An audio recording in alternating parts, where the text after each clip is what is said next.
तो गाइस कैसे हैं आप सब लोग। रीइंकार्नेटेड के एपिसोड 4 के साथ हाजिर हूं। तो लास्ट एपिसोड का एंड हुआ था जहां पर हमारा जाउची अपनी वाइफ को लेकर आ जाता है और वो सभी एल्डर्स के सामने अपनी शादी की रस्म को पूरा करता है। तो वहां पर जो एल्डर्स बैठे होते हैं वो क्योंकि जाउची को बहुत ज्यादा बेकार समझते हैं और वो इस शादी से जरा भी खुश नहीं है, जल्दी से उठकर खड़े हो जाते हैं।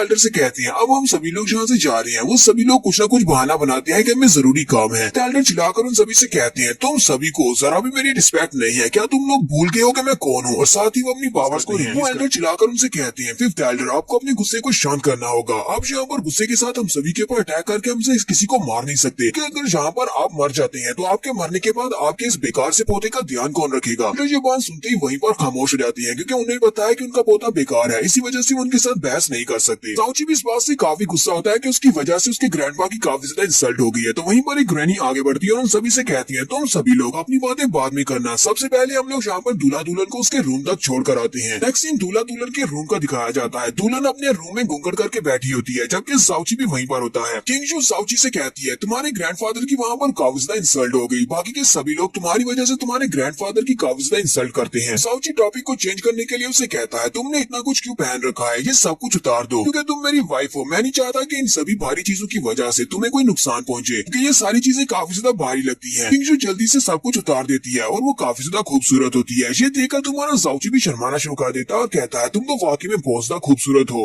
किंगजू से कहती है तुम्हारा मूड तो बड़ी जल्दी चेंज हो गया, तुम्हारे बारे में जितना सुना था कि तुम बहुत ज्यादा वीक हो, तुम्हें देखकर लगता तो नहीं है कि तुम इतने ज्यादा वीक हो। क्या तुम्हारे पास कोई स्पेशल वजह है अपनी कल्टीवेशन को छुपाने की? जाउची से कहता है ऐसी कोई बात नहीं है, जब से मैं पैदा हुआ तब से मेरी मेरिडियंस ब्लॉक है, पास कल्टीवेशन की कोई भी मिस्टिक पावर्स नहीं है। किंगजू उसकी बात सुनने के बाद इस बात को कंफर्म करने के लिए जल्दी से उसके ऊपर झपट पड़ती है, उसे नीचे की तरफ गिरा लेती है और साथ ही उसके चेस्ट के ऊपर अपनी पावर्स को रिलीज करते हुए अटैक करती है। किंगजू के पास जो कल्टीवेशन की पावर है वो आइस की कल्टीवेशन की पावर है, उसके पास आइसी मिस्टिक पावर्स हैं। उसकी चेस्ट को वहाँ पर जमा देती है। इससे हमारा जाउची काफी ज्यादा हैरान हो जाता है। वो उसे कहता है ये तुम क्या कर रही हो, लेकिन साथ ही वो काफी हैरान हो जाता है कि उसने उसके ऊपर अटैक नहीं किया बल्कि वो तो उसकी कल्टीवेशन को चेक कर रही है कि क्या उसके पास मिस्टिक पावर्स हैं या नहीं। किंगजू से कहती है जाउची तुमने कहा कि तुम जब पैदा हुए थे तब से तुम्हारी मेरिडियंस ब्लॉक है, ऐसी बात नहीं है। तुम्हारी मेरिडियंस पैदा होने के वक्त ठीक थी, उसके बाद तुम्हारी मेरिडियंस को किसी ने जानबूझकर ब्लॉक किया है। जाउची इस बात से काफी ज्यादा हैरान होता है और कहता है तुम्हारी इस बात का क्या मतलब है? किंगजू से कहती है अभी भी मैंने इसी चीज को चेक किया है कि तुम्हारी कल्टीवेशन के लिए जो मेरिडियंस थी उन सभी को ब्लॉक कर दिया गया है। तुम बहुत ज्यादा यंग थे, इसी वजह से तुम्हें इस बारे में याद नहीं है, लेकिन अब इस बात का पता होने से भी कोई फर्क नहीं पड़ता, तुम्हारी मेरिडियंस को दोबारा हील नहीं किया जा सकता। जाउची उसे कहता हाँ ऐसा हो सकता है, शायद मेरी मेरिडियंस को कभी ठीक ना किया जा सकता हो। साथ ही वो अपनी बॉडी के ऊपर से आइस क्रिस्टल को उठाता और कहता है लेकिन तुम्हारी कल्टीवेशन के बारे में क्या? जितना मुझे पता है हमारे फ्लोटिंग क्लाउड सिटी के अंदर ऐसा कोई भी कल्टीवेटर नहीं है जिसके पास आइस का एलिमेंट की कल्टीवेशन पावर हो। तुम्हारे पास आइस की मिस्टिक पावर्स हैं। किंगजू से कहती है फिर भी मैंने जिस टेक्निक को यूज किया है इसको आइसी क्लाउड टेक्निक कहा जाता है। जो उसकी बात सुनने के बाद बहुत ज्यादा चौंक जाता है और कहता है तो आइसी क्लाउड पैलेस वालों की टेक्निक है। अज़ूरे क्लाउड किंगडम के 4 सबसे बड़े सेक्टर्स में से एक बड़ा सेक्टर है। किंगजू से कहती है मैं आइसी क्लाउड पैलेस की एक स्टूडेंट हूँ और इस बारे में मेरे फादर के अलावा और किसी को भी नहीं पता और अब सिर्फ तुम्हें पता है क्योंकि तुम मेरे हस्बैंड हो। तो मुझे लगता है कि तुम्हें इस बारे में पता होना चाहिए। तुम्हारे फादर को भी इस बारे में अच्छी तरह से पता था। तुम्हारे फादर ने एक बार मेरी जान बचाई थी लेकिन वो उन असैसिन्स के सामने ज्यादा देर तक नहीं टिक पाए और उन असैसिन्स के हाथों से मेरी वजह से मारे गए। किंगजू जाउची से कहती है हाँ मुझे पता है कि मैं सिर्फ तुम्हारे फादर की वजह से तुमसे शादी कर रही हूँ ताकि मैं उनके एहसान का बदला चुका सकूं, लेकिन मुझे इस बात का जरा भी पछतावा नहीं है कि मैंने तुम्हारे साथ शादी क्यों की। लेकिन मेरी एक बात को हमेशा याद रखना, हम दोनों ने यहाँ पर शादी तो कर ली है, हम लोग कभी भी एक रियल का कपल नहीं बन सकते। और साथ ही वहाँ पर वो अपनी स्पिरिट को रिलीज करती है और नीचे के ग्राउंड को पूरे का पूरा आइस बना देती है। उसे कहती है तुम्हें मुझे गलत समझने की जरूरत नहीं है, तुम्हें यहाँ पर ये बात भी बताती हूँ कि मैं तुमसे तुम्हारे साथ रिलेशन क्यों नहीं रख सकती। अब जबकि मैंने तुम्हें बता दिया है कि मैं आईसी क्लाउड सेक्टर की एक मेंबर हूँ और उनकी डिसाइपल हूँ। अगर मुझे आईसी क्लाउड टेक्निक को मास्टर करना है तो मेरा दिल भी बर्फ की तरह बहुत ज्यादा ठंडा होना चाहिए। आईसी क्लाउड पैलेस सिर्फ फीमेल डिसाइपल्स को भी एक्सेप्ट करता है, सिर्फ ऐसी फीमेल डिसाइपल्स को जिनके अंदर कोई भी ऐसा इमोशन ना हो, जिनका किसी के साथ कोई भी रोमांटिक रिलेशनशिप ना हो। इसी वजह से मैं तुम्हारे साथ कोई भी रोमांटिक रिलेशनशिप नहीं रख सकती क्योंकि मुझे आईसी क्लाउड पैलेस का डिसाइपल बनना है, चाहे वो शख्स मेरा हस्बैंड ही क्यों ना हो। मैं तुम्हारे साथ भी कोई रिलेशन नहीं रख सकती। जाउची उसकी बातें सुनने के बाद बिल्कुल खामोश होता है। उसी वक्त उसे बाहर से आवाज आती है यंग मास्टर प्लीज बाहर आ जाए, वाइन पीने का वक्त है। जाउची जल्दी से भागता हुआ दरवाजे से बाहर चला जाता है और उसे कहता है अब मैं वाइन पीने के लिए जा रहा हूँ। वो उसे कहती है ठीक है तुम जा सकते हो और जाउची भागता हुआ वहाँ से बाहर चला जाता है। जैसे वो वहाँ से जाता है उसी वक्त किंगजू की टीचर वहाँ पर अपीयर होती है। वो उसे कहती है किंगजू जैसा कि तुमने मुझसे कहा था कि तुम एक लड़के से शादी करना चाहती हो, इसी वजह से तुम वापस आई थी। मैंने तुम्हें इसकी इजाजत दे दी थी लेकिन अब तुम्हें वापस आना होगा ताकि हम लोग तुम्हारी कल्टीवेशन को आगे बढ़ा सके। आईसी क्लाउड पैलेस तुम्हारा इंतजार कर रहा है। किंगजू अपनी मास्टर से कहती है मास्टर प्लीज मुझे एक और महीना दे दें, आज ही तो मेरी शादी हुई है, अगर मैं आज ही की रात यहाँ से चली जाऊंगी तो मेरे हस्बैंड का नाम बदनाम हो जाएगा, सभी लोग उसका और भी ज्यादा मजाक उड़ाएंगे। 1 महीना मुझे और दे दे, 1 महीने के बाद मैं आइस क्लाउड पैलेस में आ जाऊंगी। मास्टर उसे कहती है ठीक है, अब जबकि तुम्हारी अभी अभी शादी हुई है तो मैं तुम्हें 1 महीना और दे देती हूँ, लेकिन 1 महीने के बाद तुम्हें अपने हस्बैंड को छोड़कर मेरे पास आना होगा। किंजू से कहती है मास्टर आपका बहुत बहुत शुक्रिया। साथ ही वो अपने मास्टर से कहती है मास्टर क्या वाकई में ऐसा कोई भी रास्ता नहीं है कि मैं अपने हस्बैंड की बॉडी के अंदर जो टूटी हुई मेरिडियंस हैं उनको ठीक कर सकूं। मास्टर उसे कहती है किंजू तुम्हारा दिल बहुत ज्यादा अच्छा है, तुम उस लड़के की केयर करती हो, लेकिन इस बात का मतलब ये नहीं है कि मैं तुम्हारे लिए सब कुछ कर सकती हूँ। मेरी भी एक लिमिट है, मैं उस लड़के की मेरिडियंस को ठीक नहीं कर सकती। तो यहीं से हमारा नेक्स्ट सीन बाहर का दिखाया जाता है। वो सारी एल्डर्स वहाँ पर बैठी होती है, जो हमारा जाउची भी वहीं पर होता है। वो उन सभी के सामने वाइन देता है, उन सभी एल्डर्स को वाइन पिला रहा होता है। इससे कोई भी एल्डर उसकी वाइन लेने के बाद खुश नहीं होता, जबकि एक एल्डर तो वहाँ पर थूकते हुए ये कह देता है तो यहाँ पर बहुत ही बुरा हो गया, एक बहुत ही खूबसूरत फूल को एक कचरे के ढेर के ऊपर लगा दिया गया है। तो हमारा जाउची उनकी बातें सुनने के बाद बहुत ज्यादा गुस्सा हो रहा होता है और वो सोच रहा होता है मैं चाहूँ तो इन सभी की वाइन में यहीं पर जहर मिलाकर इन सभी को मार सकता हूँ, लेकिन मैं तुम में से किसी को भी यहाँ पर मारना नहीं चाहता, क्योंकि अपनी पिछली लाइफ में हिमली पॉइजन बीट के जरिए पॉइजन की वजह से मारा गया था। यहीं पर जाओलोंग भी आ जाता है। जाओलोंग एक बड़ा सा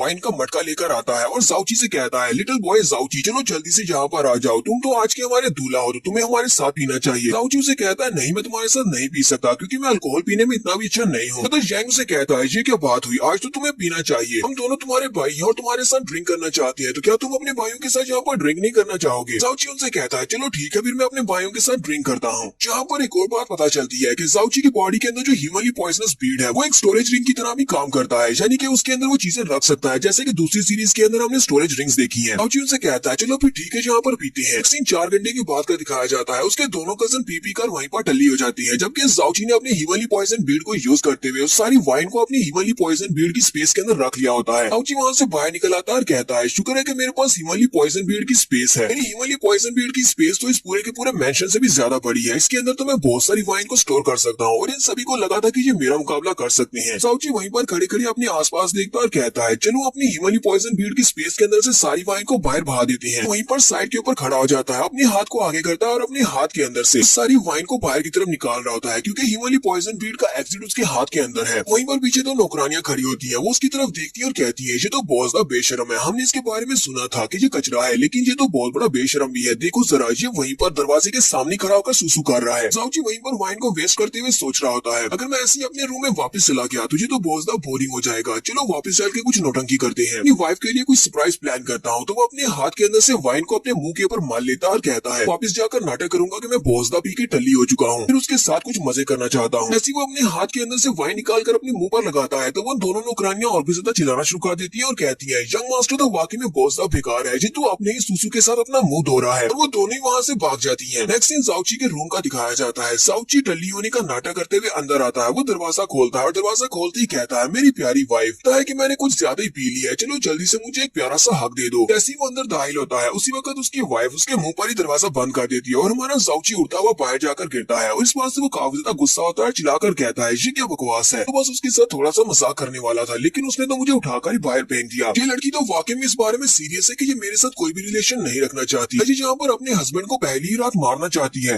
दरवाजे पे नॉक करता है और उसे कहता है किंग जल्दी से दरवाजा खोल दो, मैं तो बस मजाक कर रहा था, मैं ऐसे दोबारा नहीं करूंगा, किसी ने मुझे रूम के बाहर देख लिया तो सभी लोग मेरे ऊपर हंसेंगे, मैं तुम्हारा हस्बैंड हूँ, क्या तुम वाकई में ऐसा चाहती हो कि तुम्हारे हस्बैंड का नाम लेकर सभी लोग तुम्हारा मजाक उड़ाएं। तो किंग उसके लिए दरवाजा खोल देती है। ऐसी दरवाजा खोलता है तो जाउची अंदर आने के बाद फिर से उसे कहता है चलो हम लोग अपनी स्वागरात को स्टार्ट करते हैं। जैसे वो अंदर आता है तो किंग से कहती है तुम हर वक्त मुझसे 5 कदम दूर रहना और दूसरी बात मुझे कभी भी हनी या वाइफ कह के मत बुलाना। जाउची उसे कहता है तो फिर मैं सोऊंगा कहाँ पर। किंग से कहती है तुम बिस्तर के ऊपर सो सकती हो, मैं यहाँ पर नीचे ग्राउंड के ऊपर सो जाऊंगा। उसे कहता है नहीं मैं अपनी प्यारी वाइफ को जमीन के ऊपर कैसे सोने दे सकता हूँ, तुम बिस्तर के ऊपर सो जाओ, मैं यहाँ पर नीचे सो जाऊंगा। किंग से कहती है चलो फिर ठीक है ये सेटल हुआ, तुम यहीं पर फर्श पर सो जाओ, मैं बिस्तर पर सोने वाली हूँ। जाउची सोच रहा होता है मैंने तो इसे ऑफर दी थी, मुझे तो लगा था ये कहेगी कि ठीक है तो मेरे साथ बिस्तर पर ही सो जाओ। जाउची उसे कहता है लगता है कि तुम मुझसे नफरत करती हो, मैंने थोड़ी देर पहले जो भी किया था वो सिर्फ एक नाटक था, मैंने सच में नहीं पी, मैं ड्रंक नहीं हूँ। किंग से कहती है हाँ जी बात मुझे पता है, तुम वहाँ पर नाटक कर रहे थे और मैंने तुम्हें कहा कि मुझे दोबारा हनी मत कहना। जाउची उसे कहता है हम दोनों की शादी हुई है और हमने सारी की सारी रस्मों को भी पूरा किया है, तो फिर मैं तुम्हें हनी क्यों नहीं कह सकता, तुम मेरी वाइफ हो। किंग से कहती है मुझे ऐसे लोगों से नफरत है जो कि जहाँ पर दिल करे वहीं पर सुसु कर देते हैं। जाउची से कहता है मैं तो बस वहाँ पर वाइन को बहा रहा था, मैं वहाँ पर सुसु नहीं कर रहा था। उसे कहती है मुझे तो इस बारे में पता ही नहीं, मैं तो सिर्फ मजाक कर रही थी। पर जाउची उसकी बात सुनने के बाद वहीं पर खामोश रात के वक्त बाहर निकल आता और कहता है शादी से पहले मैं अच्छा वाला बिस्तर के ऊपर सोया करता था, अब जबकि मेरी शादी हुई है मुझे ठंडे फर्श के ऊपर सोना पड़ रहा है, इससे अच्छा ये तो मैं शादी करता ही ना। मेरे पास कल्टीवेशन की पावर होती तो मैं अपनी वाइफ को जबरदस्ती बिस्तर के ऊपर गिरा लेता और वो सब कुछ करता जो एक पति पत्नी के साथ करता है। पर अफसोस मैं क्या कर सकता हूँ, मेरे पास तो कल्टीवेशन की पावर भी नहीं है और उसकी पावर्स मुझसे ज्यादा है, मैं उसके साथ ये भी नहीं कर सकता। साउची कहता है तो क्या मेरी मैडियन सारी जिंदगी ऐसी ही रहने वाली है, क्या मैं दोबारा कल्टीवेट नहीं कर पाऊंगा। इसी वक्त उसके हाथ के ऊपर जो हिमली पॉइजन बीड होता है वो चमकना शुरू हो जाता है। साउची कहता है लास्ट टाइम मेरी पुरानी लाइफ में हिमली पॉइजन बीड टोटल 6 बार चमका था और जब भी ये चमका था तब मुझे स्पेशल ट्रेजर्स मिला करते थे। अब ये जहाँ पर चमक रहा है तो मुझे लगता है कि यहाँ पर कोई ना कोई स्पेशल ट्रेजर मुझे मिलने वाला है। अपने हिमली पॉइजनस बीड की लाइट को ट्रैक करता हुआ सामने की तरफ चला जाता है। वो अपने गार्डन में जाता है, वो गार्डन में जाकर ग्रास के पास बैठ जाता है। वहाँ पर घास के अंदर वो कुछ ढूंढ रहा होता है क्योंकि वहीं पर उसकी लोकेशन दिखाई जा रही होती है। अपने हाथ की तरफ देखता और कहता है हिमली पॉइजनस बीड तो यहीं पर चमक रहा है, इसकी लोकेशन गलत कैसे हो सकती है, लेकिन यहाँ पर तो कुछ भी ऐसा नहीं है, यहाँ पर तो किसी न किसी ट्रेजर को होना चाहिए था। साउची अपने हाथ से निकलने वाली लाइट को वहाँ पर उस घास के ऊपर डालता है। जैसे वो उस घास के ऊपर अपनी लाइट को डालता है तो वहाँ पर नीचे से कुछ घास चमकना शुरू हो जाती है। साउची उस घास को वहाँ पर देखकर बहुत ज्यादा खुश हो जाता है और कहता है कि हिमली पॉइजनस बीड की लाइट के अंदर शो हो रही है, जबकि वैसे ये यहाँ पर दिखाई नहीं दे रही। ये तो एक बहुत ही स्पेशल ट्रेजर है, को हिडन स्टार हर्ब कहा जाता है। यहाँ पर तो इसके 2 पौधे हैं, एक पौधा भी इसका बहुत ज्यादा महंगा और बहुत ज्यादा रेयर है, लेकिन मेरे हाथ में 2 लग गए हैं। अपनी पिछली लाइफ में मैं पूरे 24 साल में सिर्फ एक ही पौधे को देख पाया था और यहाँ पर मैंने एक साथ 2 को देख लिया। साउची कहता है ये एक बहुत ही बढ़िया ट्रेजर है, ये एक ऐसा ट्रेजर है जिसको हासिल करने के लिए एक इंसान दूसरे की जान भी ले सकता है। किसी ने यहाँ पर इसको मेरे हाथ में देख लिया वो तो जरूरी मुझे मार डालेगा। जल्दी से इसे मैं अपने हिमली पॉइजनस बीड की स्टोरेज स्पेस में रख लेता हूँ और उसे अपने हाथ के अंदर रख लेता है। इसी वक्त उसे वहाँ पर कुछ और महसूस होता है। साइड पर देखता और कहता अब यहाँ पर और क्या है, क्या ये ऐसा तो नहीं है कि यहाँ पर कोई और ट्रेजर भी है, कि मेरा हिमली पॉइजनस बीड तो चमक नहीं रहा, तो फिर यहाँ पर एक और ट्रेजर कैसे हो सकता है। वो आगे बढ़ता है तो वहाँ पर एक लड़की पड़ी होती है। वो लड़की वहाँ पर बेहोश होती है, फटे फुटे कपड़ों में वो बेहोश लड़की वहाँ पर पड़ी होती है। वहाँ पर क्योंकि काफी अंधेरा होता है, साउची कहता है लगता है कि वहाँ पर कोई इंसान है, कि ये इंसान यहाँ पर क्या कर रहा है, क्या ये कोई डेड बॉडी है या फिर यहाँ पर कोई बेहोश है। जैसे वो उसके करीब पहुँचता है तो वो कहता है ये तो एक लड़की है और ये बहुत ज्यादा खूबसूरत है। उस लड़की की उम्र हमारे साउची से थोड़ी कम होती है, इसी वजह से वो उसे लिटिल गर्ल कहता है। वो उसे कहता है लिटिल गर्ल तुम्हें क्या हुआ, क्या तुम ठीक हो। वो उसकी गाल को उंगली से टच करता है लेकिन कोई भी रिएक्शन नहीं आता। फिर वो अपने हाथ की मदद से उसकी गाल के ऊपर पिंच करता है। जैसे वो उसे पिंच करता है इसी वक्त उसके हाथ के ऊपर काफी सारा पॉइजन चढ़ जाता है। कुछ इस बात से बहुत सा हैरान होता है और अपने हाथ को जल्दी से पीछे की तरफ खींच लेता है और साथ साथ ही वो जोर जोर से चिल्लाना शुरू कर देता है। वो अपने हिमली पॉइजनस बीड को यूज करते हुए अपनी बॉडी से उस पॉइजन को निकाल रहा होता है। वो वाला पॉइजन बहुत ज्यादा पावरफुल होता है। साउची कहता है इस लड़की की बॉडी के अंदर तो बहुत ही टेरिफाइंग पॉइजन है, सिर्फ इसको टच किया और मेरी बॉडी के अंदर ये पॉइजन चला गया। अगर मेरे पास हिमली पॉइजनस बीड नहीं होता तो मैं तो अब तक मर चुका होता। साउची अपनी बॉडी से हिमली पॉइजनस बीड की मदद से सारे पॉइजन को निकाल देता है। तो उस लड़की के बारे में सोच रहा होता है, कहता है ये लड़की कौन हो सकती है और इसको पॉइजन किसने दिया। पर से ये वाला पॉइजन बहुत ज्यादा स्पेशल और टेरिफाइंग है, पता नहीं ये पॉइजन किसने बनाया है। वहाँ पर अपने हाथ की तरफ ही देख रहा होता है। किसी वक्त वो लड़की उठती है और उसकी उंगली को पकड़ लेती है, उठकर बैठ जाती है। साउची से कहती है क्या वाकई में तुम्हारे पास हिमली पॉइजनस बीड है। साउची हैरान होकर उसे कहता है क्या तुम्हें हिमली पॉइजनस बीड के बारे में पता है। छोटी लड़की ने उसकी उंगली को पकड़ा होता है, वो उसकी उंगली के ऊपर बाइट करती है और उसका ब्लड पीना शुरू कर देती है। साउची चिल्लाकर उसे कहता है छोटी लड़की ये तुम क्या कर रही हो, तुम मेरा ब्लड क्यों पी रही हो। साथ ही उसे झटका देता है और पीछे की तरफ गिरा देता है। जैसे वो उसे पीछे की तरफ झटका देता है वहाँ पर धुआं निकलता है और सिर्फ उसके कपड़े वहाँ पर रह जाते हैं, जबकि वो लड़की उसकी हिमली पॉइजनस बीड के अंदर चली जाती है। कुछ इस बात से बहुत सा हैरान होता है और कहता है वो लड़की तो डिसअपियर होगी, वो तो मेरे स्टोरेज स्पेस के अंदर चली गई है। तो हमारा साउची वहीं पर अपनी स्टोरेज स्पेस के अंदर देखता है। वो अपने माइंड को उसके अंदर ले जाता है और कहता है चलो देखते हैं कि वो कहाँ पर गई। तो अपनी स्टोरेज स्पेस के अंदर जाता है तो वो लड़की उसकी स्टोरेज स्पेस के अंदर ही होती है और अपने आप को हील कर रही होती है। साउची कहता है इसकी बॉडी के अंदर बहुत ज्यादा पॉइजन है और ये मेरी स्पेस के अंदर आकर हिमली पॉइजनस बीड को यूज करते हुए अपनी बॉडी से पॉइजन को निकालने की कोशिश कर रही है। लेकिन ये हिमली पॉइजनस बीड तो मेरी बॉडी के साथ मिक्स हो चुका है, तो फिर ये मेरी बॉडी के अंदर कैसे आ गई। नहीं ऐसा तो नहीं है कि इस लड़की ने मेरा ब्लड पिया है, इसी वजह से ये मेरी बॉडी के अंदर मेरी स्टोरेज स्पेस के अंदर आ सकी है। साउची जब उसकी तरफ देखता है तो क्योंकि उस लड़की का कपड़े तो बाहर ही रह गए थे, वो उसको देखकर अति शर्मा भी रहा होता है। अपने हाथ को आगे बढ़ाता है और कहता है मुझे इस लड़की को अपनी स्पेस में नहीं रखना, तो सबसे पहले इसे यहाँ से बाहर निकालते हैं। मैं इसे अपनी स्टोरेज स्पेस के अंदर फ्री में तो रहने नहीं दे सकता, चलो पहले इससे अपनी कीमत वसूलते हैं। लेकिन साथ ही वो अपने हाथ को पकड़ लेता है और कहता है नहीं मैं इसके साथ ये सब कुछ नहीं कर सकता, ये तो मुझसे छोटी है, ये एक बच्ची है, अगर मुझे इसके साथ कुछ करना ही है तो पहले इसे स्पेस में रहने देते हैं। 2 साल के बाद जब ये बड़ी हो जाएगी फिर इससे कीमत वसूलेंगे। तो साउची वहाँ से बाहर आ जाता है और बाहर आने के बाद साउची कहता है तो बस उसकी आइडेंटिटी चेक करने वाला था, मैं इतना भी ढरकी इंसान नहीं हूँ, एक छोटी बच्ची को टच करूँ। उसी वक्त उसकी आंटी पीछे से आ जाती है और उसे कहती है साउची तुम यहाँ पर किसकी बॉडी को टच करने की बात कर रहे हो। साउची काफी ज्यादा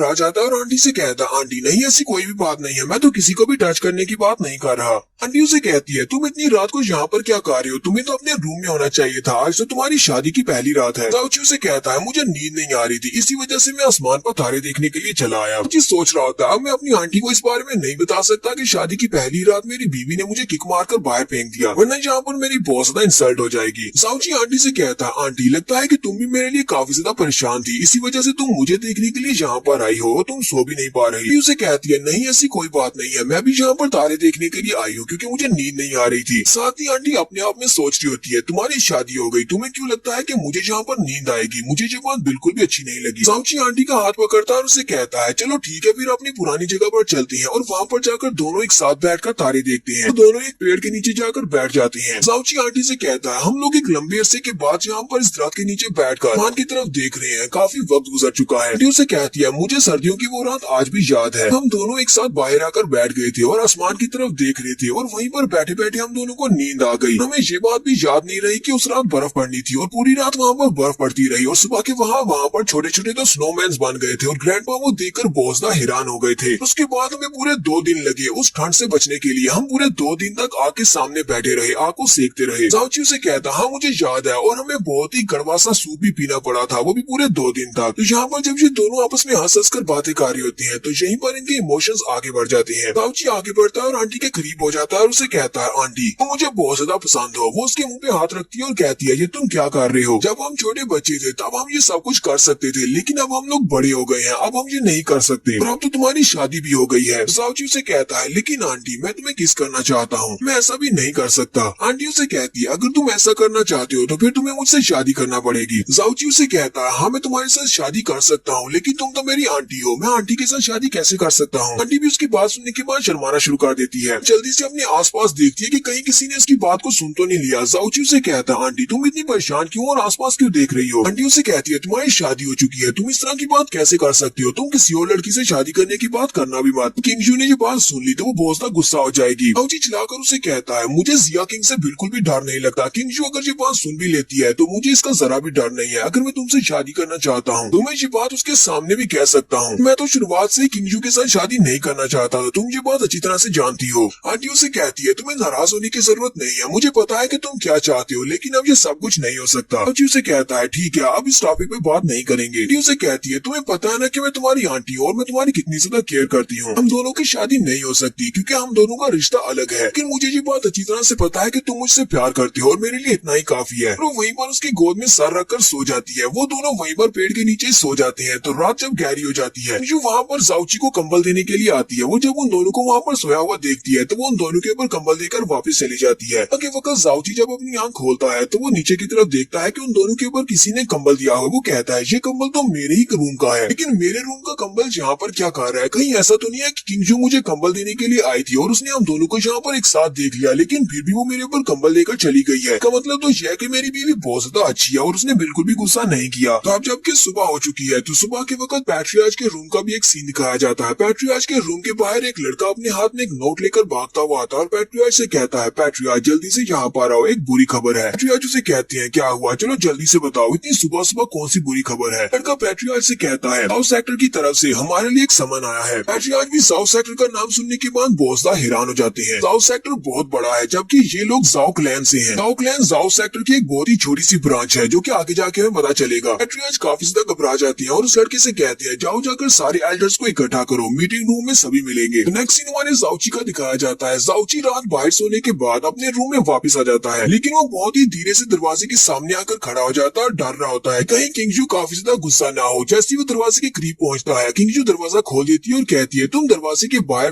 खड़े होकर क्या कर रहे हो, ऐसा तो नहीं है कि रात को तुम्हें वहाँ पर बहुत ही अच्छी नींद आई और तुम्हारा वापस रूम में आने का दिल नहीं कर रहा। जाओची उसे कहता है, नहीं नहीं मुझे इतनी अच्छी भी नींद नहीं आई। साथ ही वो सोच रहा होता है, इसे लगता है कि मुझे पेड़ के नीचे बहुत ही अच्छी नींद आई है क्योंकि मेरा बिस्तर तो इसने छीन लिया है। इसी वक्त जाओची को कुछ महसूस होता है, वो जल्दी से आगे बढ़ता है और बेडशीट को वहीं पर खराब कर देता है। जल्दी से आगे बढ़कर किंग का हाथ पकड़ लेता है। किंग से कहती है, जाओची ये तुम क्या कर रही हो? उसी वक्त उन्हें बाहर से ग्रैंडपा की आवाज आती है। ग्रैंडपा उसे कहते हैं, किंग क्या तुम अपने हस्बैंड को अभी भी जाओची कह रही हो? तुम्हें तो इसे हनी या हस्बैंड कहना चाहिए। किंग भी इस बात से काफी घबरा जाती है। ग्रैंडपा उनसे कहते हैं, तुम दोनों तो काफी जल्दी, क्या तुम इसका नाम क्यों पुकारी हो? ये तुम्हारा हस्बैंड है, तुम्हें इसे हनी या हबी कहना चाहिए। जाओची ग्रैंडपा से कहता है, ग्रैंडपा आप तो काफी ज्यादा जल्दी उठ गए। ग्रैंडपा उनसे कहते हैं, तुम दोनों भी तो ज्यादा जल्दी उठ गए हो, तुम्हें तो अभी तक सोया होना चाहिए था। लेकिन मुझे बहुत ज्यादा खुशी हो रही है तुम दोनों को एक साथ खुश देखकर, मैं इस बात से बहुत ज्यादा खुश हूँ। उसी वक्त एक लड़का उनके पास आता है और फिफ्थ एल्डर से कहता है, फिफ्थ एल्डर आज ने आपको मेन हॉल में बुलाया है, हमारे पास एक नया सामान आया, आपको वहाँ पर मीटिंग में जाना होगा।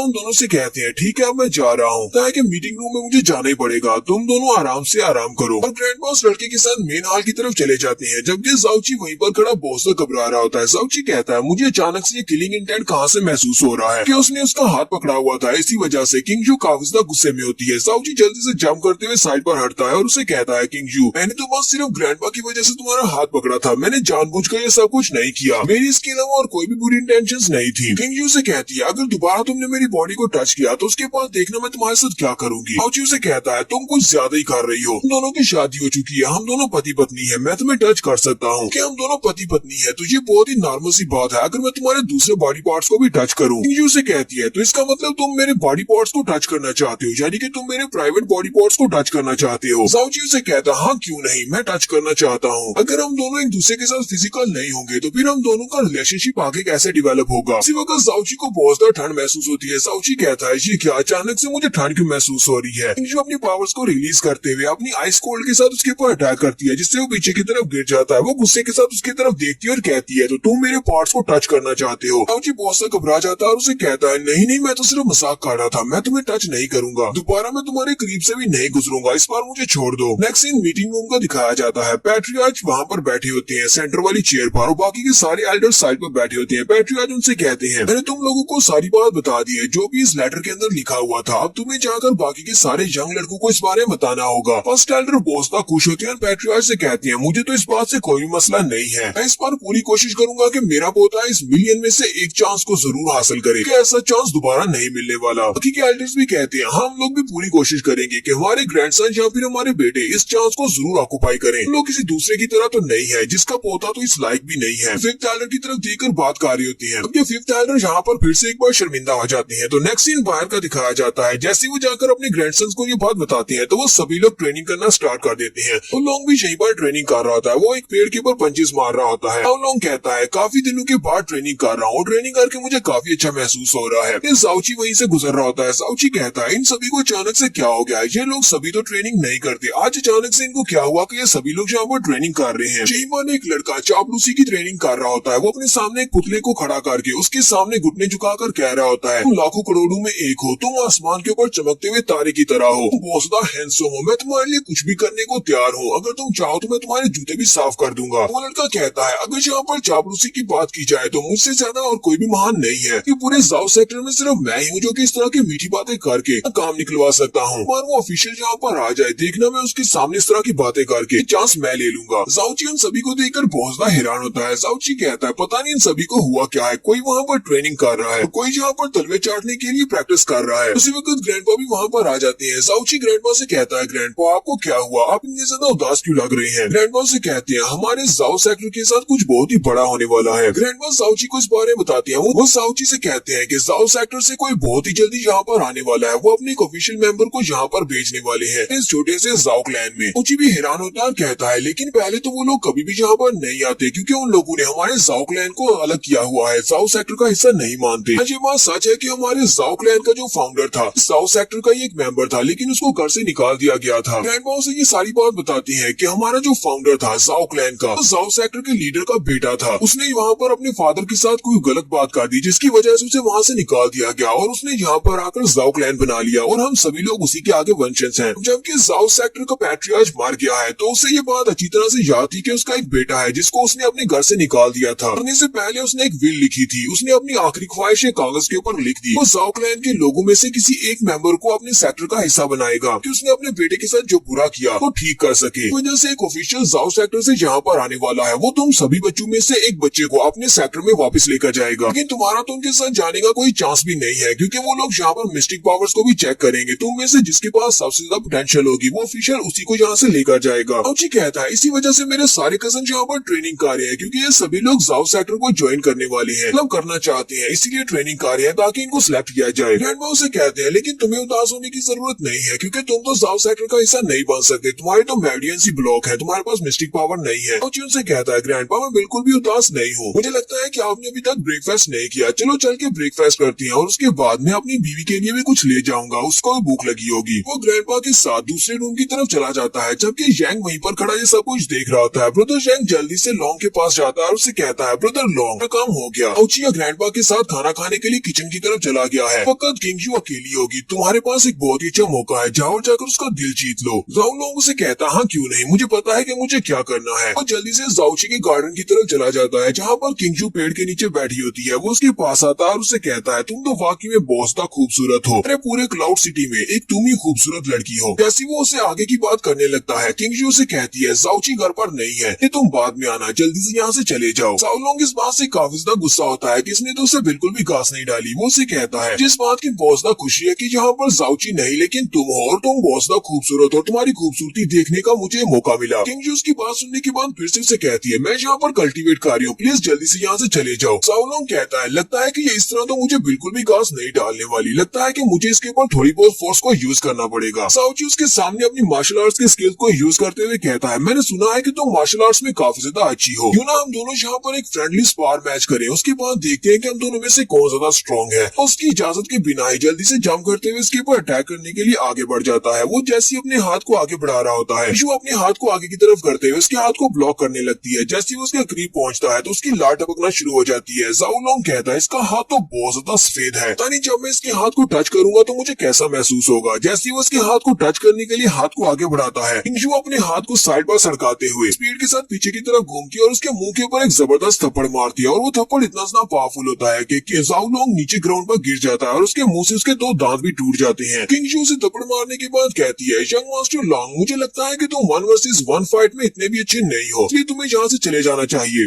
जाओलोंग मार खाने के बाद उठकर बैठ जाता है, उसके नाक और उसके मुंह से ब्लड निकल रहा होता है। जाओलोंग कहता है अब ये भी यहाँ पर हुआ क्या, मैं इस वक्त अपनी बेसिक मिस्टिक स्टेज के 3rd लेयर पर हूँ, यानी कि मैं इससे पूरा एक लेवल ऊपर हूँ। ये बात सच है कि मैंने इसके सामने अभी अपनी फुल पावर्स को रिलीज नहीं किया, लेकिन फिर भी मुझे इससे इस तरह मार खाकर गिरना नहीं चाहिए था। नहीं ऐसा तो नहीं है कि इस लड़की ने अपनी पावर्स को सुप्रेस किया हुआ है, इसने अपनी पावर्स को छुपाया हुआ है। जाओलोंग उसकी कल्टीवेशन की तरफ देखता और कहता है ये तो अपनी एलिमेंट्री मिस्टिक लेयर के 10th लेवल पर है, लेकिन ऐसा कैसे हो सकता है, हमारे क्लाउड सिटी में इतना हाई लेवल वाला बंदा कोई भी नहीं है। किंगजू से कहती है यंग मास्टर लॉन्ग तुम जा क्यों नहीं रहे, क्या तुम्हें और ज्यादा मार खानी है। जाओलोंग से कहता है ये तो सिर्फ एक छोटा सा टेस्ट था, मैंने थोड़ी देर पहले अपनी फुल पावर्स को यूज नहीं किया, लेकिन अब मैं अपनी फुल पावर को यूज करने वाला हूँ। साथ ही वो अपनी पावर्स को रिलीज करता है और उसे कहता है तुम्हें बहुत ज्यादा केयरफुल रहना पड़ेगा। वो उसके ऊपर अटैक करने के लिए आगे बढ़ जाता है। जैसे वो उसके करीब पहुंचता है हमारी किंगजू फिर से अपने हाथ को आगे बढ़ाती है और उसके मुंह पर एक और थप्पड़ मारती है, जिससे वो उड़ता हुआ फिर से पीछे जाकर गिरता है और उसके मुंह से काफी सारा ब्लड निकल रहा होता है। उसे कहती है यंग मास्टर मुझे नहीं लगता कि तुम मुझसे फाइट कर सकते हो, इसलिए प्लीज यहाँ से चले जाओ। मार खाने के बाद अब बेचारे जाओलोंग का चेहरा सूज जाता है। जाओलोंग कहता है ये लड़की पक्का यहाँ पर अपनी पावर्स को कंसील कर रही है, ये बहुत ज्यादा स्ट्रॉन्ग है। तो यहीं पर हमारे जाओची को भी दिखाती है। जाओची अपनी वाइफ के लिए खाना लेकर आ रहा होता है। जाओची कहता है पता नहीं मेरी प्यारी वाइफ को बंस पसंद आएंगे या नहीं, लेकिन मेरी आंटी को तो ये बहुत ज्यादा पसंद है, वो तो बड़े शौक से इनको खाती है। तो अगर उसकी नजर जाओलोंग पर पड़ती है जो कि अपने चेहरे को छुपाता हुआ वहाँ से जा रहा होता है। जाओची उसे कहता है बिग ब्रदर लॉन्ग तुम कहाँ पर जा रही हो और तुम्हारे चेहरे को क्या हुआ, अभी काली तो तुम बिल्कुल ठीक थे, तुम्हारे साथ ये सब कुछ किसने किया है, तुम्हारे चेहरे की ये हालत कैसी हो गई। जाओलोंग अपना चेहरा उसे छुपा रहा होता है। जाओची कहता है तुम्हारे चेहरे के ऊपर जो चोटें लगी हुई है वो गिरने की वजह से तो बिल्कुल भी नहीं लगती, तुम्हें किसी ने पीटा है, मुझे ये बताओ तुम्हें किसने मारा है, इसने भी किया है, ये बहुत ही बुरा किया है। जबकि जाओलोंग उसे कहता है नहीं नहीं ये तो कुछ भी नहीं है, मेरा पाँव फिसल गया था जिसकी वजह से मैं मुंह के बल नीचे गिरा था और मेरे चेहरे के ऊपर ये सारी चोटें लग गई। जीजन उसे कहता है क्या वाकई में, कि ब्रदर लॉन्ग तुम काफी ज्यादा मेहनत करती हो, इसी वजह से तुम्हें ये चोटें लगी हैं। कहता है ठीक है ब्रदर तुम जाकर रेस्ट करो, अब मैं तुम्हें और ज्यादा परेशान नहीं करूंगा। उसके चले जाने के बाद मेरा जाओची सोच रहा होता है, को लगता है कि यहाँ पर मुझे बेवकूफ बना सकता है, ये सारी की सारी चोटें तो मेरी ही वाइफ की दी हुई है, मुझे लगता है कि मेरे यहाँ पर ना होने की वजह से ये उस मौके का फायदा उठाने के लिए वहाँ पर गया होगा, लेकिन शायद इसे ये नहीं पता कि मेरी बीवी बहुत ज्यादा जालिम है, मेरी वाइफ तो मुझे टच नहीं करने देती, तुम्हें क्या लगा था कि तुम जाकर उसको टच कर सकते हो। जाओची वहाँ पर आता है, दूर से चिल्लाकर अपनी वाइफ से कहता है हनी मैं वापिस आ गया, मैं तुम्हारे लिए खाने को भी कुछ लेकर आया हूँ। किंगजू से कहती बताती है, थोड़ी देर पहले तुम्हारा बड़ा भाई यहाँ पर आया था जाओलोंग। जाओची उसे कहता, हाँ मुझे पता है, वो वहीं पर रास्ते से गुजर रहा था, मैंने उसकी खराब हालत देखी। हम लोग अपनी एपिसोड 6 का एंड करेंगे। हमारे अगली एपिसोड काफी बताइएगा। चैनल को सब्सक्राइब कर दे, वीडियो को लाइक और शेयर कर दे। शुक्रिया।